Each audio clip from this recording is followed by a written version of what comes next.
நல்ல தகப்பனே, சர்வ வல்லமையுள்ள எங்கள் ஆண்டவரே, அருமையான மத்தியான வேலைக்காய் உமக்கு ஸ்தோத்திரம். இந்த ஆராதனை பகுதிகளிலே எல்லாவற்றிலும் நீர் மகிமைப்பட்டீர் ஆண்டவரே. துதிகளிலே, ஸ்தோத்திரங்களிலே, ஆராதனைகளே, காணிக்கைகளிலே, பிள்ளைகள் பாலகர் வாயிலே ஏற்பட்ட வசனத்தில் எல்லாவற்றிலும் நீர் மகிமைப்பட்ட தயவுக்காக உமக்கு நன்றி. இப்பொழுது நீர் எங்களோடு கூட பேசுகிறதான ஒரு நேரம், இடைபடுகிறதான ஒரு நேரம், வார்த்தையை அனுப்புகிறதான ஒரு நேரம். தேவ ஆவியானவர் கிருபையாய் எங்கள் மத்தியில் பேசும்படி நாங்கள் செபிக்கிறோம். மகிமையுள்ள கரத்தில் எங்களை தாழ்த்துகிறோம் எங்கள் ஆண்டவர் இயேசு கிறிஸ்துவின் நாமத்தில் பிதாவே. அல்லேலூயா. கொரிந்தியர் நிருபம் 1ஆம் அதிகாரம் 2வது வசனம். கொரிந்துவிலே கிறிஸ்து இயேசுவுக்குள் பரிசுத்தமாக்கப்பட்டவர்களாயும் பரிசுத்தவான்களாகும்படி அழைக்கப்பட்டவர்களாயும் இருக்கிற தேவனுடைய சபைக்கு அப்படின்னு பவுல் எழுதுறார். இந்த வசனத்துல 2 காரியங்களை குறித்து பவுல் பேசுகிறார். அதைத்தான் நாம் இன்னைக்கு பார்க்க போகிறோம். ஒன்று, கிறிஸ்து இயேசுவுக்குள் பரிசுத்தமாக்கப்பட்டவர்களாயும், 2வது பரிசுத்தவான்களாகும்படி அழைக்கப்பட்டவர்களாயும் இருக்கிற தேவனுடைய சபை. சபைக்கு 2 காரியம் மிக பிரதானமாக அவர் எழுதுகிறார். ஒன்று, பரிசுத்தவான்களாக்கப்பட்டோம். எப்படி கிறிஸ்துவுக்குள் நாம் எப்படி ஆக்கப்பட்டிருக்கிறோம்? பரிசுத்தமாக்கப்பட்டவர்களாயும் இருக்கிறோம். இந்த கடைசி காலத்தில் ஒரு உபதேசம் உண்டு. இந்த வசனத்தை படிக்கும்போது எனக்கு அவர்கள் சொன்ன உபதேசத்துக்கு இது ஒரு நேரடி பதிலாக இருக்கிறது. என்ன அப்படின்னு கேட்டா, ஒன் சேவ்ட் எவர் சேவ்ட் அப்படின்னு சொல்றாங்க. அதாவது ஒரு தடவை நாம் ரட்சிக்கப்பட்டு விட்டால், இயேசுவை ஏற்றுக்கொண்டு சபைக்கு வந்துட்டா கண்டிப்பா நம்ம பரலோகத்துக்கு போயிடுவோம். நம்ம என்ன பண்ணாலும் கர்த்தர் என்ன செஞ்சிருவாரு? பரலோகத்துக்கு கூட்டிட்டு போயிடுவாரு. கர்த்தர் கிருபை உள்ளவர் அப்படிங்கிற மாதிரி எல்லாம் சில உபதேசங்கள் போய்கொண்டே இருக்கிறது. அது இல்லை என்பது நமக்கு பிரதானமாய் தெரியும். அது அப்படிலாம் கிடையாது. அதுக்கு நிறைய வசனங்கள்ல ஆண்டவர் சொல்லி இருக்கிறாருன்னு. ஆனா இந்த வசனத்தை வாசிக்கும் போது அது நேரடியாக இருக்கிறது. எப்படி இருக்குன்னா, பரிசுத்தமாக்கப்பட்டு விட்டோம், ஆனால் இன்னும் நாம் என்ன பட வேண்டும்?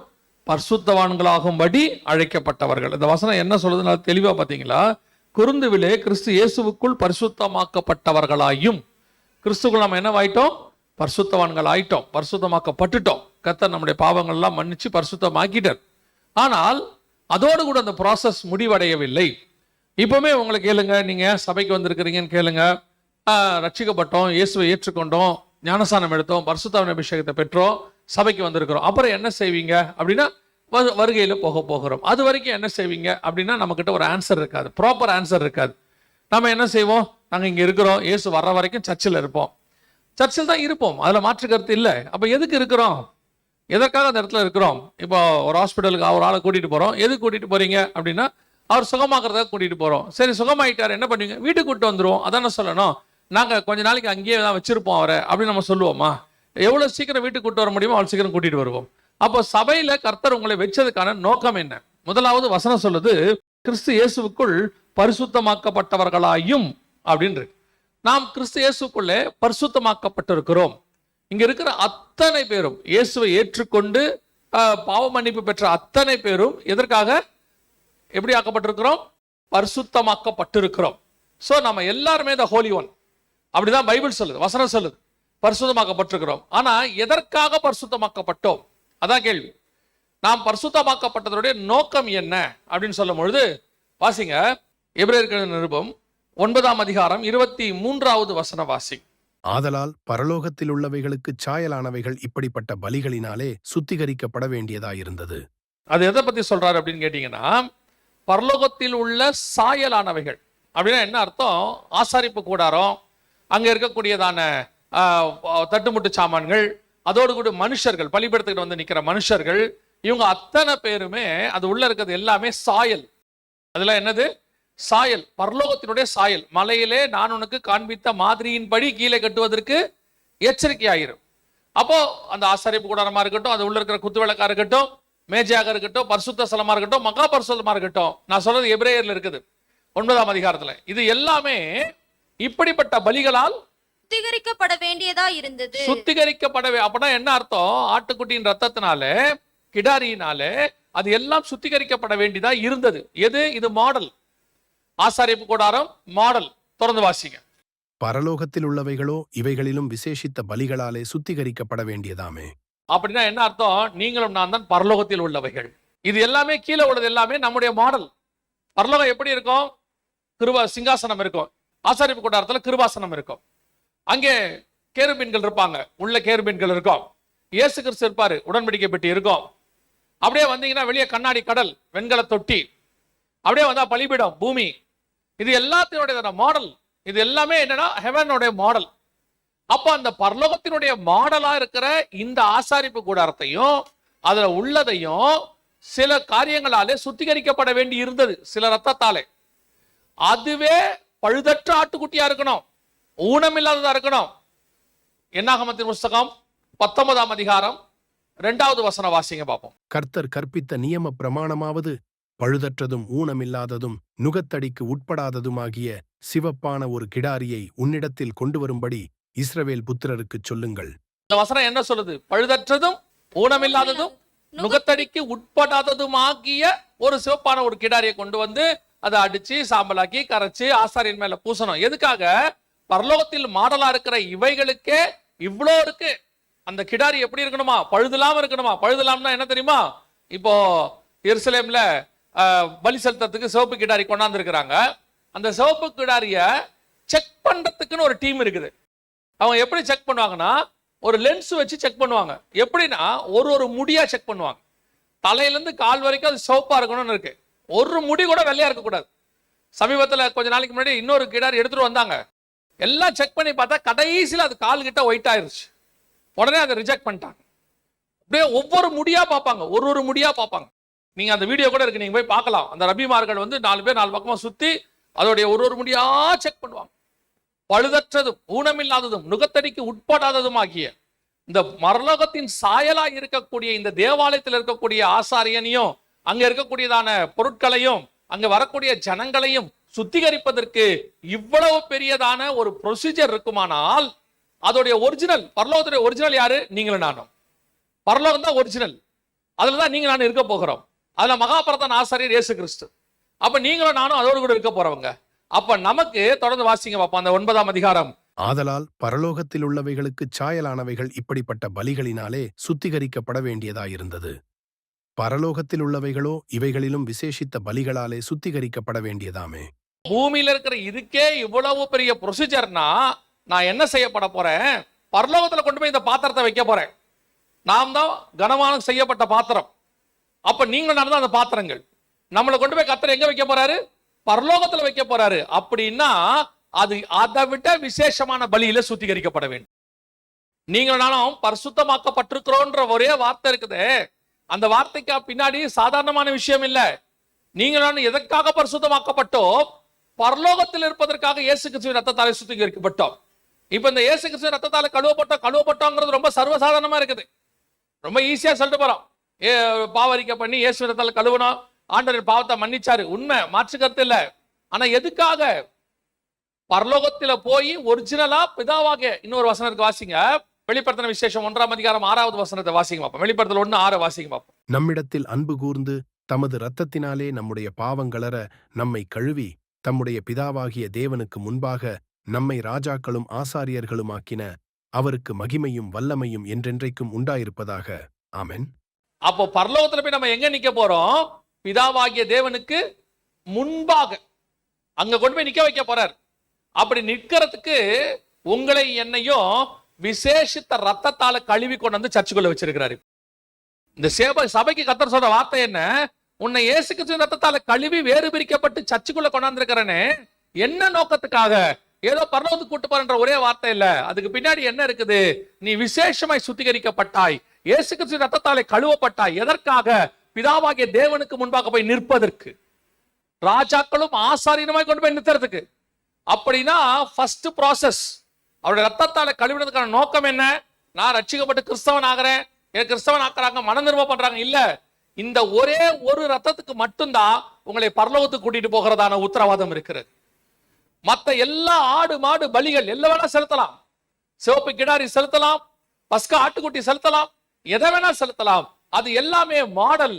அது பரலோகத்துக்கு கூட்டு போகக்கூடியதான எந்த விதமான வல்லமையும் அதுக்கு கிடையாது. அதனாலதான் அப்படிப்பட்ட பஸ்கா ஆட்டுக்குட்டி அடிக்கப்பட்டு பலி செலுத்தப்பட்டு கழுவப்பட்ட பழைய ஏற்பாட்டு பரிசுத்தவான்களை குறித்து வசனம் சொல்லுது, அவர்கள் நம்மை அல்லாமல் பூர்ணராகாதபடி விசேஷித்த நன்மையானதொன்றை தேவன் நமக்காக முன்வந்து நியமித்து வைத்தார். அல்லேலூயா. எபிரேயர் 11:39-40 சொல்லுது, அவர்கள் நம்மை அல்லாமல் பூர்ணராகாதபடி. அப்போ உங்களுக்கு எனக்கும் விசேஷித்த ரத்தம் கழுவப்பட்டு சுத்திகரிக்கப்பட்டு அதுதான் வசனம் சொல்லுது, நீங்கள் பரிசுத்தமாக்கப்பட்டவர்களாய் சபைக்கு கொண்டு வரப்பட்டிருக்கிறீர்கள். அப்ப நீங்க உட்கார வைக்கப்பட்டது நோக்கம் என்ன? முதல் ப்ராசஸ் என்ன? ரத்தத்தால கழுவப்பட்டிருக்கிறோம். ரத்தத்தால கழுவப்பட்டா நம்ம மேல ரத்தம் தெளிக்கப்பட்டுச்சா? ஆண்டவர் நம்மளை ரத்தத்துக்குள்ள முக்கிய எடுத்தாரா? இல்ல. நாம் விசுவாசித்து அறிக்கை பண்ணும்போது கர்த்தர் தம்முடைய ரத்தத்தாலே நம்மை கழுவுகிறார். நாம் விசுவாசிக்கிறோம், நம்முடைய பாவம் மன்னிக்கப்பட்டிருக்கிறது. நமக்கு ஒரு நிச்சயம் இருக்கு, உத்தரவாதம் இருக்கு. இயேசுவின் ரத்தத்தாலே நான் கழுவப்பட்டேன், ரட்சிப்படைந்திருக்கிறேன், என் பாவம் மன்னிக்கப்பட்டு நான் சுத்திகரிக்கப்பட்டிருக்கிறேன். இது வரைக்கும் இருக்கு, இது வரைக்கும் கரெக்ட். அப்படிதான் சபைக்குள்ள கொண்டு வந்தோம். அப்படி கொண்டு வந்திருக்கிற ஆண்டவர் நம்மளை கொண்டு வந்து உட்கார வச்சுட்டார். நீங்க எல்லாம் சபைக்கு வந்தாச்சு. இதோட அந்த ப்ராசஸ் முடியுதா அப்படின்னு கேட்டா முடியல. அந்த 1 கொரிந்தியர் 1:2 திருப்பி வாசிங்க. கொரிந்துவிலே கிறிஸ்து இயேசுவுக்குள் பரிசுத்தமாக்கப்பட்டவர்களாயும் பரிசுத்தவான்கள் ஆகும்படி அழைக்கப்பட்டவர்களாயும் இருக்கிற இயேசுவின் ரத்தத்தாலே கழுவப்பட்டு சபைக்குள்ள நீங்க என்ன ஆயிட்டீங்க? பரிசுத்தமாக்கப்பட்டு கொண்டாந்துட்டீங்க. பாத்திரத்தை கொண்டாந்தாச்சு கழுவி. ஆனால் பரிசுத்தவான்களாகும்படி அழைக்கப்பட்ட இன்னொரு ப்ராசஸ் இருக்குது. அதுதான் அடுத்து செய்ய வேண்டியது. எதுக்காக உங்களை பரிசுத்தமாக்கி சபைக்குள்ள வச்சிருக்கிறாரு? பரிசுத்தவான்கள் ஆகும்படி. ஏங்க, நான் தான் பரிசுத்தமாக்கப்பட்டேனே, அப்பவே என் பேர் பரிசுத்தவான் இல்லையா? நீங்கள் பரிசுத்தவான்கள் தான், அழைக்கப்பட்ட பரிசுத்தவான்களுக்கு எழுதுகிறது. ஆனால் முடிவு பரியந்தம் நிலைநிற்கிறவனே ரட்சிக்கப்படுவான். இந்த பரிசுத்தமானது, அந்த அழைப்பானது கடைசி வரைக்கும் உங்களுக்கு எதிர்பார்க்கப்படுகிறது. அப்போ ஒரு தடவை ரட்சிக்கப்பட்டு வந்துட்டோம், ரத்தத்தால கழுவிட்டோம். இப்போ உங்களுக்குள்ளே நீங்களே சொல்லுங்க, என்னையும் சேர்த்துதான் சொல்றேன், நமக்குள்ள சொல்லுங்க. நான் ரட்சிக்கப்பட்ட பிறகு, ஆண்டவரை ஏற்றுக்கொண்ட பிறகு, அவருடைய ரத்தத்தால கழுவப்பட்டு சபைக்குள்ள வந்த பிறகு இன்னை வரைக்கும் நான் ஒரு பாவமும் செய்யல. அதுக்கப்புறம் நான் பர்ஃபெக்டா எப்படி பாவ மன்னிப்பு வாங்கினேனோ அதே இடத்துல நான் இருக்கிறேன், அதே மாதிரி சுத்தமா இருக்கிறேன். எத்தனை பேர் இருக்கிறீங்க? இருக்க முடியாது. ரட்சிக்கப்பட்ட பிறகு நமக்குள் இடரல்கள் நிறைய இருந்திருக்கும். நிறைய காரியங்கள்ல நம்ம சில காரியங்களை தவறி இருப்போம். நம்ம சில காரியங்கள்ல கர்த்தருக்கு விரோதமா செஞ்சிருப்போம். அது சிந்தனையிலிருந்து, சித்தத்திலிருந்து, செய்கையிலிருந்து, நடக்கையிலிருந்து நிறைய இருக்குது. அவருக்கு விரோதமான சித்தத்தை செய்யறதுன்னு ஒண்ணு இருக்கு. நான் 100% கர்த்தருடைய சித்தத்தை செஞ்சுட்டேன் அப்படிங்கிறவங்க யாருமே இருக்க முடியாது. இயேசு கிறிஸ்து ஒருத்தர் தான். நாம வேணா முயற்சிக்கலாம், முடியாதுன்னு இல்லை, முயற்சிக்கலாம். 100% நான் கர்த்தருடைய சிந்தை உடையவன், எனக்குள்ள வேற சிந்தை கிடையாது அப்படிங்கிறவங்க எனக்கு தெரிஞ்சிருக்க வாய்ப்பு இல்லை. 100% நான் வேதத்தின்படிதான் நடந்திருக்கிறேன், வேதத்தை தாண்டி ஒரு ஸ்டெப் கூட நான் வச்சதில்லை அப்படின்றவங்க கஷ்டம். அதைத்தான் யோவான் சொல்றாரு, நம்மில் பாவம் இல்லை என்று சொல்லுவோமானால். அதுதான் பவுல் சொல்றாரு. நிறைய பேர் சொல்றாங்க, நீ எங்க உங்களை பாவின்றீங்க, எங்க ஒரு நிச்சயத்தை சொல்லுங்க பாப்போம். நான் இயேசுவை ஏற்றுக்கொண்ட அந்த செகண்ட்ல இருந்து இந்த செகண்ட் வரைக்கும் ஐ ஆம் த பெர்ஃபெக்ட் ஒன். பவுலே தடுமாறுறேங்கிறாரு. பவுல் சொல்றாரு, நமக்கு தெரிஞ்ச அவருக்கு பேரு பரிசுத்த பவுல்னு சொல்லுவாங்க. நாங்க சபையில உட்கார்ந்திருக்கும் போதெல்லாம் அவருக்கு பேரு செயின்ட் பரிசுத்த பவுல் அப்படிம்பாங்க. அந்த மனுஷனே சொல்றாரு, நிர்பந்தமான மனுஷன், எனக்குள்ளே ஒரு போராட்டம் இருக்கிறது, விரும்பாததையே செய்கிறேன். அவரே சொல்றார். அப்ப இப்படிப்பட்டதான இன்னும் பலகீனங்கள் நமக்குள்ள இருந்து போராடிட்டு இருக்கிறோம். இதைத்தான் பரிசுத்தவான்கள் ஆகும்படி அழைக்கப்பட்ட. நான் பரிசுத்தமாக்கப்பட்டு சர்ச்சுக்குள்ள வந்துட்டேன், ஆனால் பரிசுத்தவான்கள் ஆகும்படி அழைக்கப்பட்டிருக்கிறேன். ஆங்கிலத்தில் அழகா இருக்குது, டு பி a saint, புனிதனாகும்படிக்கு. செயின்ட்னா புனிதர்கள்னு சொல்லுவாங்க. இன்னொரு தமிழ் வார்த்தையில நம்ம சொல்லுவாங்களா புனித யோவான், அதுக்கு இங்கிலீஷ்ல வேர்டு பாத்தீங்கன்னா செயின்ட். இந்த இடத்துல அவர் எழுதி இருக்கிறாரு செயின்ட்னு இருக்கு. உங்களை என்னை கர்த்தர் எதுக்கு அழைச்சிருக்கிறாரா? அந்த செயின்ட் ஆகிறது, பரிசுத்தமாக்கப்பட்டு பரிசுத்தவான்கள் ஆகும்படி. அப்ப நான் உள்ள வந்துட்டேன். உள்ள வரத்துக்கு ரத்தம் தேவைப்பட்டுச்சு. ரத்தம் தான் என்னை கழுவுச்சு. இயேசு கிறிஸ்து ரத்தம் தான் என்னை சுத்திகரிக்கப்பட்டு உள்ள கொண்டு உட்கார வச்சுச்சு. மாற்று கருத்தே இல்லை. இப்ப இங்கிருந்து தொடர்ந்து இங்கிருந்து இயேசு வருகிற வரைக்கும், அல்லது நான் மரணம் முந்துகிற வரைக்கும் நான் எப்படி பரிசுத்தவான் ஆகணும்? பரிசுத்தவான்கள் ஆகிறதுக்கு நான் என்ன செய்யணும்? அதுதானே நமக்குள்ள இருக்கிற பெரிய போராட்டமே.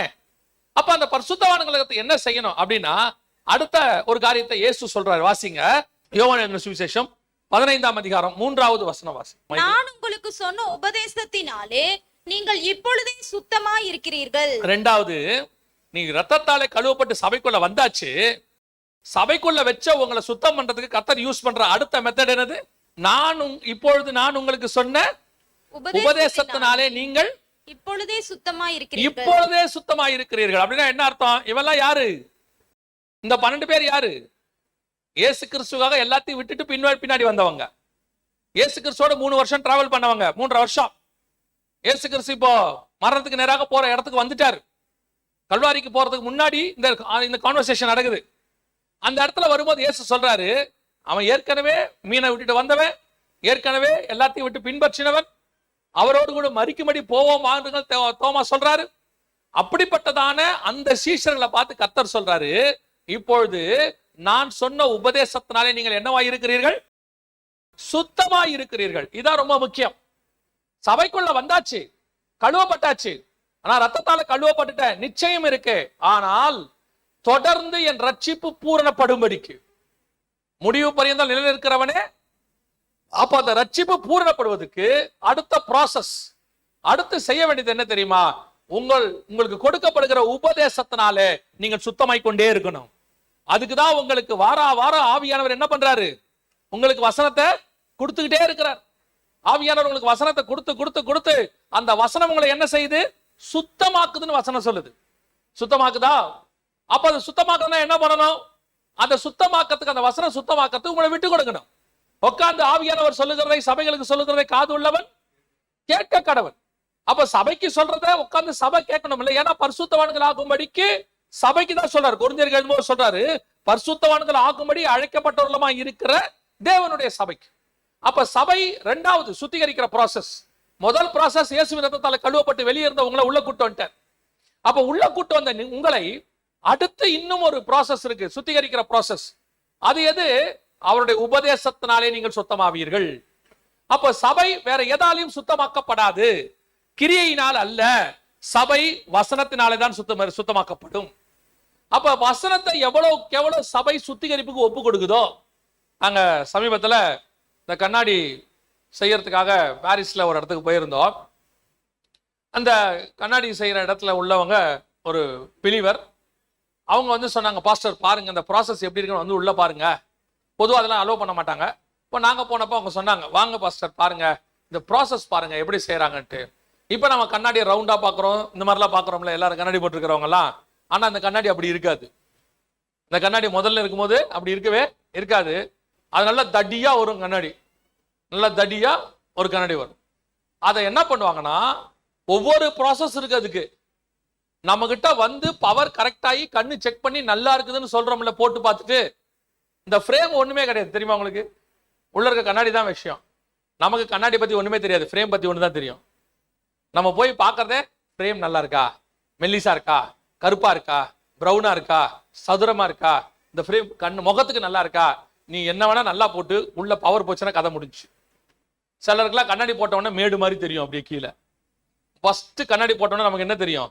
முன்னாடி அப்படியே மேடா தெரியும், சிலருக்கு மயக்கமா வரும். we are only concentrating on the frames. ஆனால் கண்ணாடி தான் இங்க இம்பார்ட்டன்ட். அப்ப அங்க போனா இந்த கண்ணாடிக்கு ஒரு ப்ராசஸ் இருக்கு.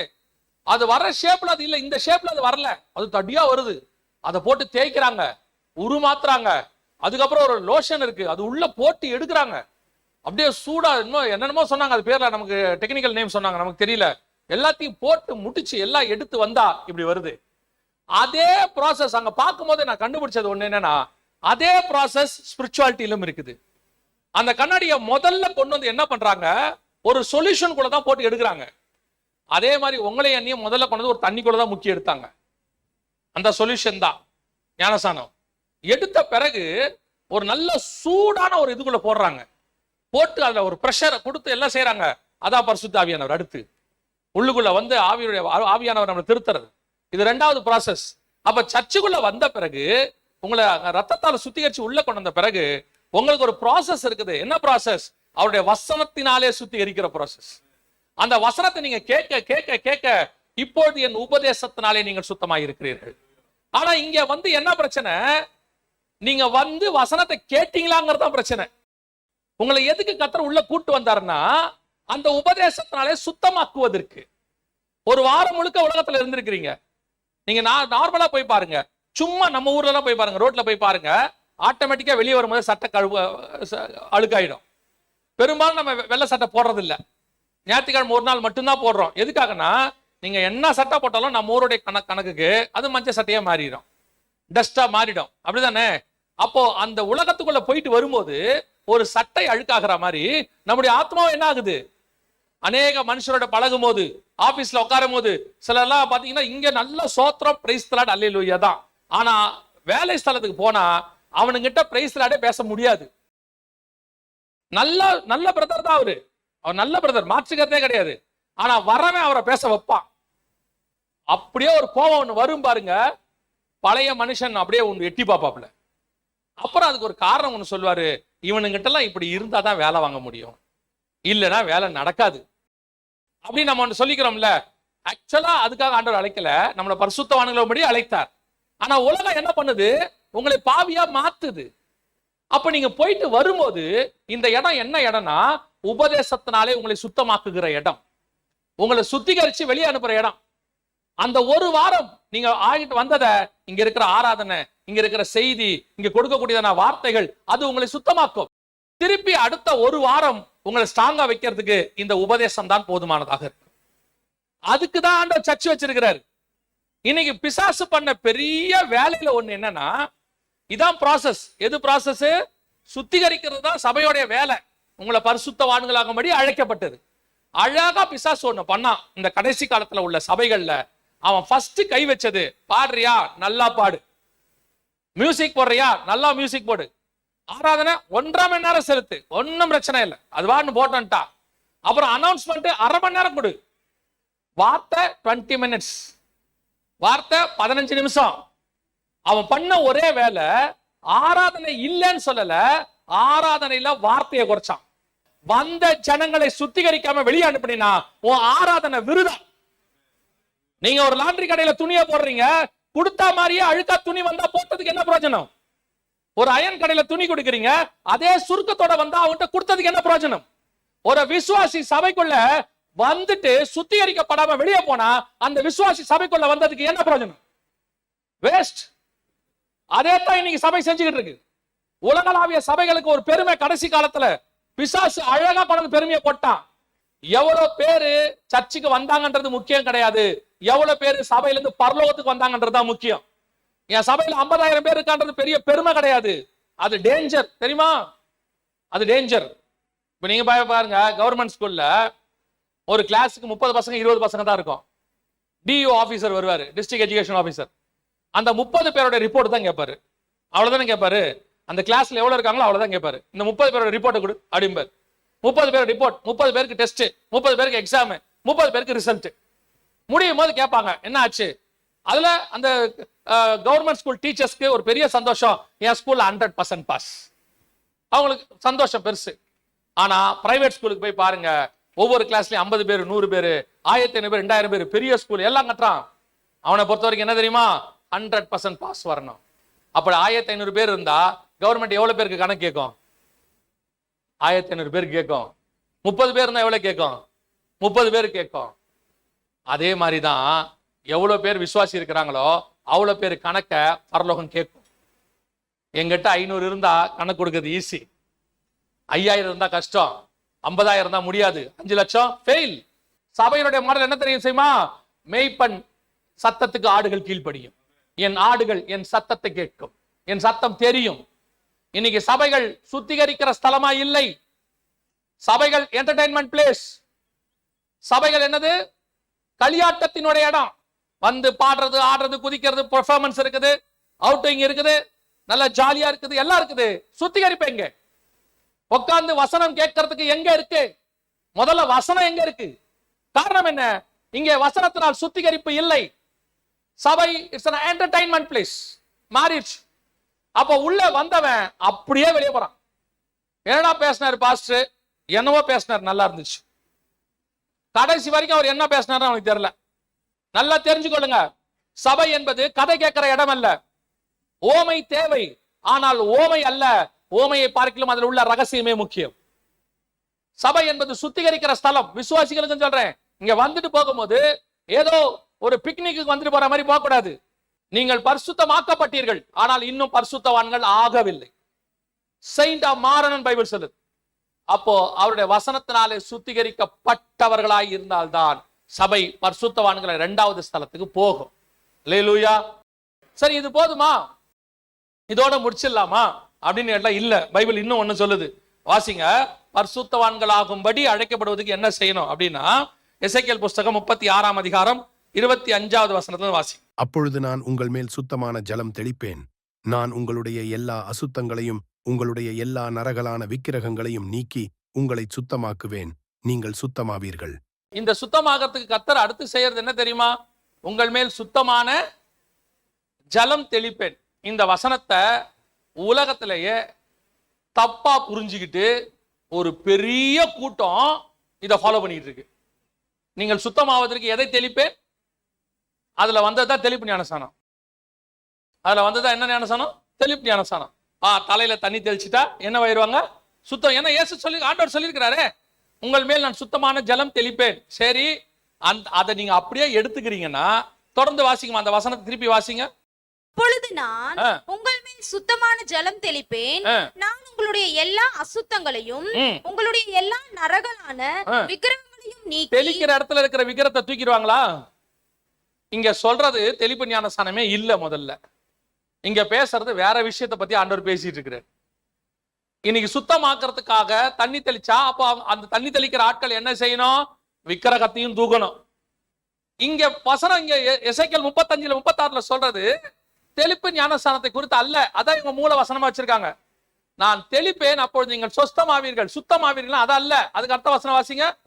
உங்களுக்கு நலமான இருதயத்தை கொடுத்து உங்கள் உள்ளத்திலே புதிதான ஆவியை கட்டளையிட்டு. என்ன விட்டு? புதிதான ஆவியை கட்டளையிட்டு. பரிசுத்த ஆவியானவரை பத்தி பேசுதங்க. பரிசுத்த ஆவியானவருக்கு தான் ஜலம்னு அர்த்தம். நதி போல பாய்கிறார்.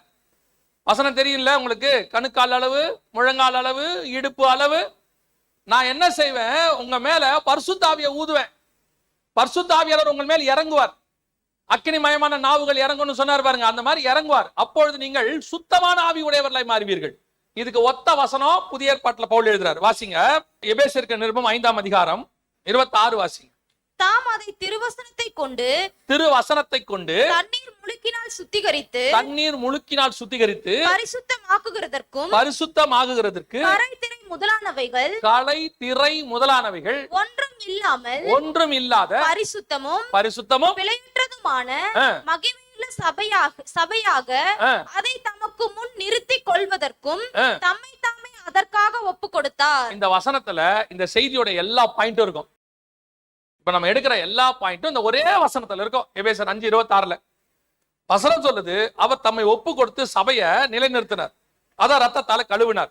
அடுத்து எதனால கழுவுறாரு? வசனத்தினாலே. அடுத்து எதனால? தண்ணீர் முழுக்கினாலே கரை திரை அற்ற மணவாட்டி சபையாக நிறுத்துவதற்கு. அப்ப சபை முதலாவது ரத்தத்தாலே கழுவப்படுகிறது. இரண்டாவது எதனால? வசனத்தினாலே சுத்திகரிக்கப்படுகிறது. மூன்றாவது எதனால? தண்ணீர் முழுக்கினாலே. ரத்தத்தால கழுவி, வசனத்தினால கழுவி, கடைசியா பரிசுத்த ஆவியில நீங்க மூழ்கி நீந்தி மூழ்கணுமே. பாட்டு இருக்குது. பரிசுத்த ஆவியினுடைய சுத்திகரிப்பு இருக்கு. அவர் திருத்துவார்.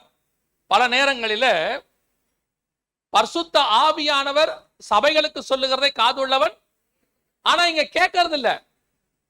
ஒரு வசனம் இருக்கு, அந்த வசனம் சுத்திகரிக்கிறது தான். பல நேரத்துல உங்களுக்கு அந்த வசனம் புரியாது. அந்த வசனம் உங்களுக்கு என்ன செய்யாது? தெரியாது.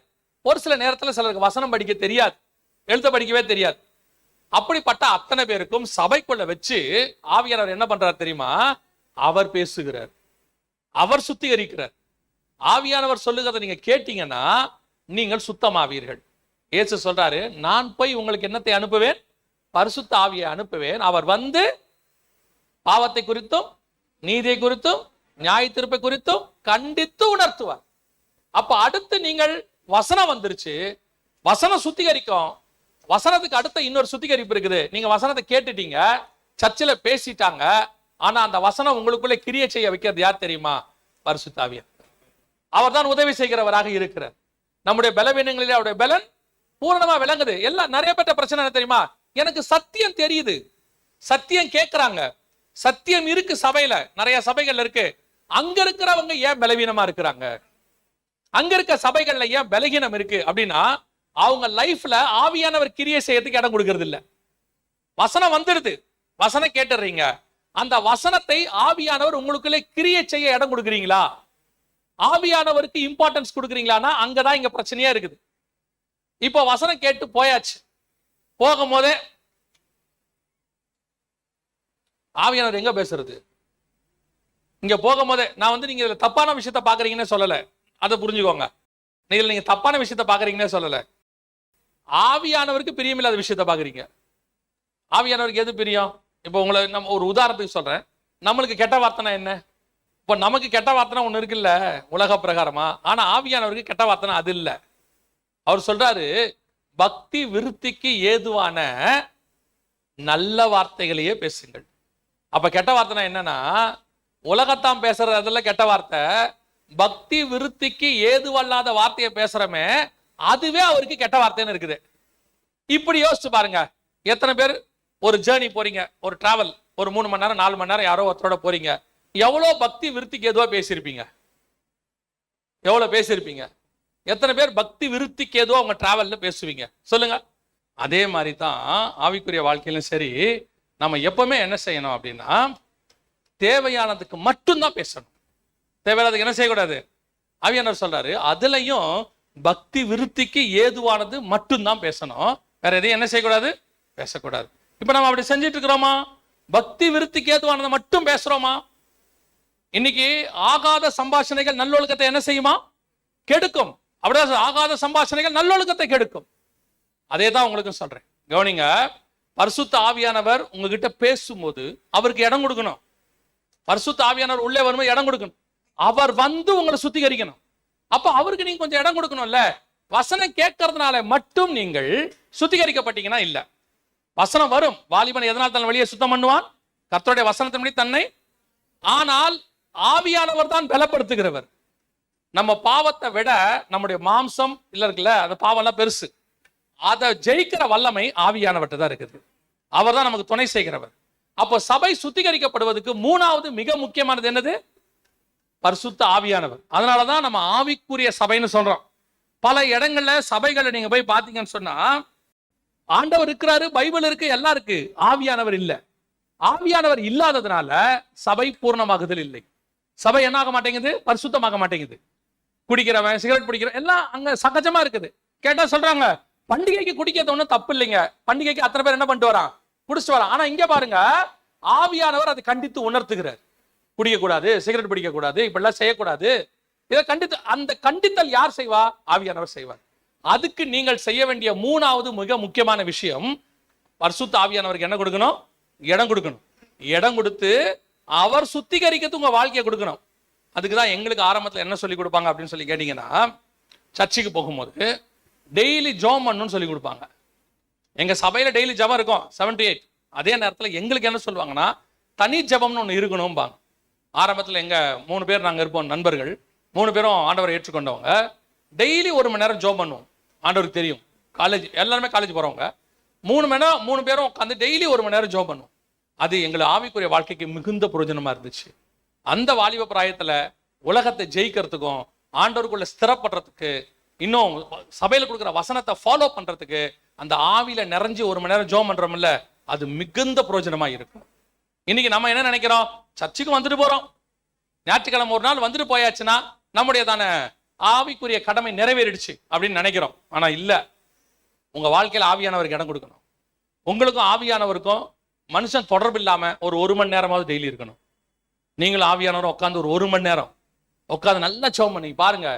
உங்களை அறியாமலேயே உங்க ஆவிக்குரிய வாழ்க்கையில ஒரு பலன் வரும்.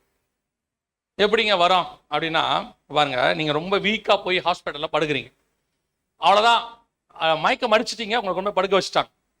உங்களுக்கு வாய் வழியா மருந்துலாம் கொடுக்க முடியாது. என்ன பண்ணுவாங்கன்னா, ட்ரிப்ஸ் போடுவாங்க இல்லையா? ட்ரிப்ஸ் ஏத்துறாங்கல்ல, அதுலயே என்ன பண்ணுவாங்க? மெடிசனும் போடுவாங்க. நல்லா கவனிச்சு பாத்தீங்களா? ஒரு 2 மணி நேரத்துல ஜுரம் இறங்கிடுது. இறங்குதா இல்லையா? நல்லா இறங்கிடுது. ஆட்டோமேட்டிக்கா ஒரு பலன் வருது. அப்புறம் 2-3 நாள் அங்கேயே இருக்கீங்க. இப்ப நீங்க ஏஞ்சி உட்கார்ற அளவுக்கு மாறிடுறீங்க. எப்படி நடந்துச்சு? எப்படி நடந்துச்சு? அந்த மருந்து உள்ள போய் என்ன பண்ணுச்சு உங்களுக்கு தெரியுமா? எந்தெந்த இடத்துக்கு போச்சுன்னு தெரியுமா?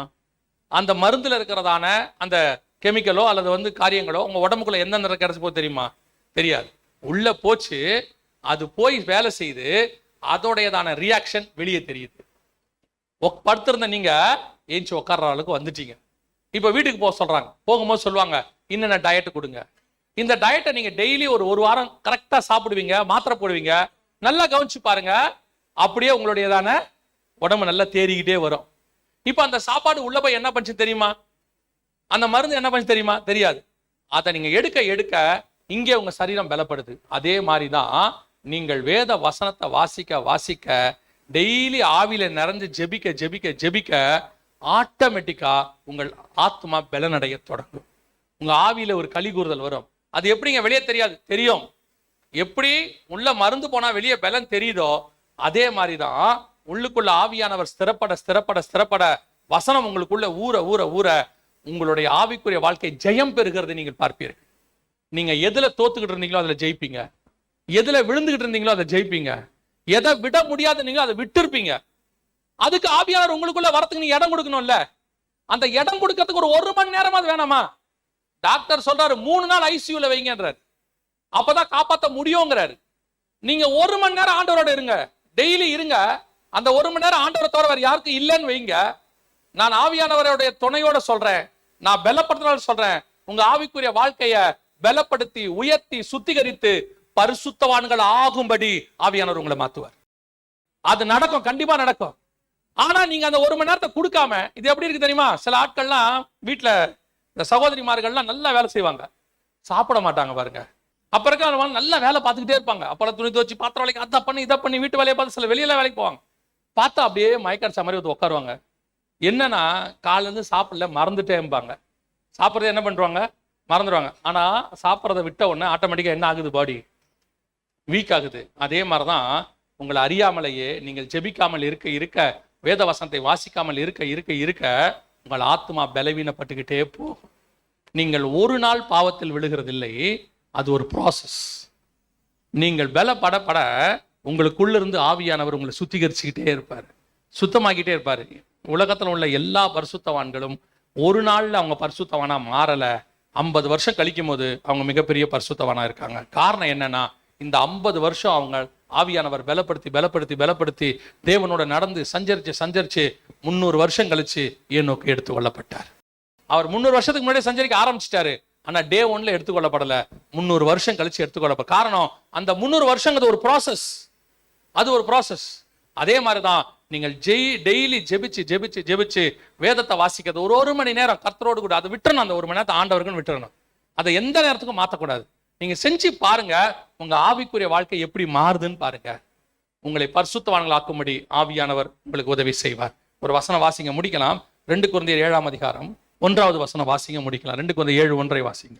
இப்படிப்பட்ட வாக்குத்தத்தங்கள் நமக்கு உண்டாயிருக்கிறபடியினால் பிரியமானவர்களே, மாம்சத்திலும் ஆவியிலும் உண்டான எல்லா அசுசையும் நீங்க நம்மை சுத்திகரித்துக் கொண்டு பரிசுத்தமாக்குதலை தேவ பயத்தோடு பூரணப்படுத்த கடவோம். பரிசுத்தமாக்குதலை என்ன பண்ணணும்?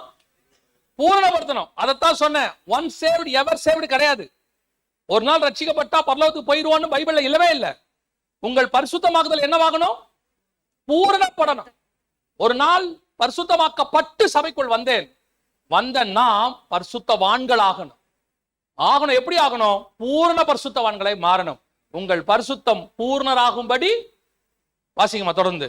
இப்படிப்பட்ட வாக்குத்தத்தங்கள் நமக்கு உண்டாயிருக்கிறபடியினால் பிரியமானவர்களே, மாம்சத்திலும் ஆவியிலும் உண்டான எல்லா அசுசியும் நீங்க நம்மை சுத்திகரித்துக் கொண்டு பரிசுத்தமாகுதலை, நல்லா கவனிங்க, பரிசுத்தமாகுதலை தேவ பயத்தோடு பூரணப்படுத்த கடவோம். ஃபியூச்சர் பண்ணுவோம், பூர்ணமாவோம், தேவ பயத்தோட செய்யுங்க. அப்படி பூரணப்படுதல் ஆகும்போது நீங்கள் பரிசுத்தவான்கள் ஆக்கப்பட்டு பிதாவாகிய தேவனுக்கு முன்பாக ராஜாக்களும் ஆசாரியருமாய் போய் நிற்பீர்கள். சோ இது ஒரு ப்ராசஸ் ஆரம்பிச்சிருக்கிறார். உங்களை எதுக்காக பரிசுத்தமாக்கி சபைக்குள்ள கொண்டு வந்தாருன்னா, ஒவ்வொரு நாளும் பரிசுத்தமாவதற்கு.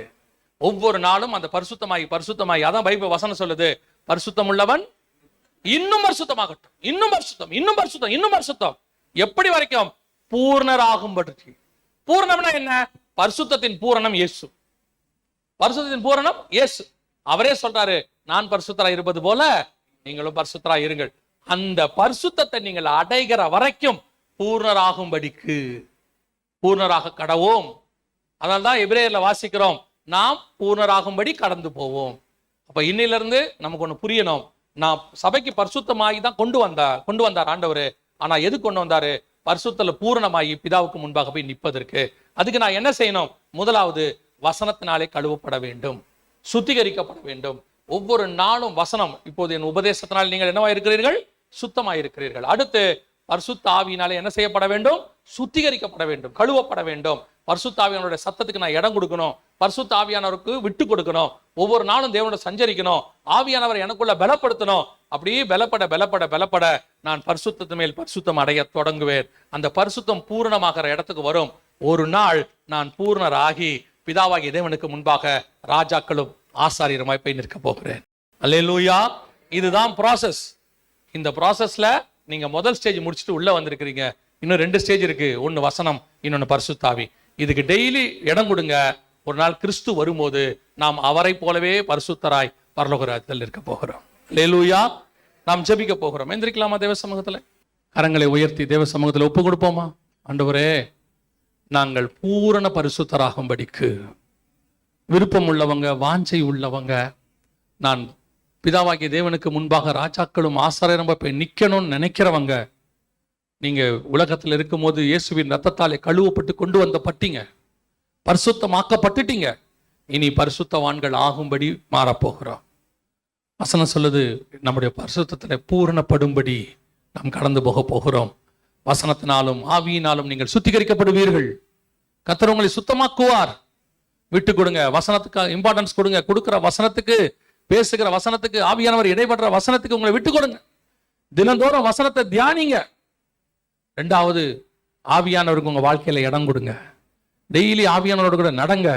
ஒரு மணி நேரமாவது ஆவியில நிரம்பி ஜெபம் பண்ணுங்க.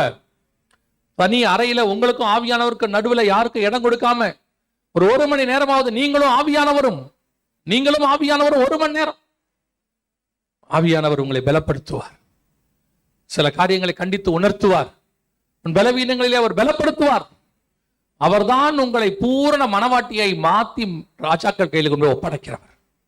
ராஜாவாகிய இயேசுவுக்கு முன்பாக கொண்டு போகிறவர் அவர்தான். ஒப்பு கொடுப்போமா?